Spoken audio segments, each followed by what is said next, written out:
get to the point. I'm here with Peter Van Onselen. But you don't remember interviewing you when you were Premier. I mean, just because she doesn't remember it doesn't mean it didn't happen. We were just having this discussion before we started. But let's move into the day's news. What's the big news? Clearly you are not a memorable interviewer. Well, that's right. And that was my line, actually, when we were off there. But, all right, we'll move on. We'll move on. The big news today is that right behind the Prime Minister there was a... It meant nothing. I just have a memory not like a fish. No, that's unfair. No, look, I can understand you not remembering. Politicians do lots of interviews. It's a reasonable thing. We've got to turn our guns on Stephen Conroy. I had with Kieran Gilbert, I do remember those. All right. Anyway, let's move on. Let's just show the footage now. We're going to show it again when we talk to Stephen Conroy, the Shadow Defence spokesperson. Never showed this footage too much, I reckon. Word of advice to the kids out there, don't throw a hand grenade up and down in the air behind the Prime Minister. Let's have a look.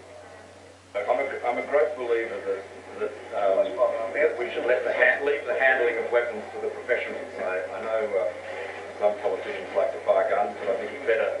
I think it's better that your trained personnel do it rather than amateurs like myself. It almost looked at one of those shots like his thumb got caught in the pin. That could have been awkward. Look, we don't know it was a hand grenade in fairness. In fact, somebody... It was a landmine. Well, that's why. Landmines have been banned. You should know that. They're under the international protocol. Well, that's why they might be sitting on a table and not out in... What are we, spruiking landmines? It may well have been a smoke bomb, though. You know, one of those smoke grenades. It looked more like that, according to someone on Twitter who had the word captain in their hashtag. So, you know, maybe that's clearly they know what they're talking about. Who knows? I do. Put a text through to Andrew Hasey, find out. He should know. He should know.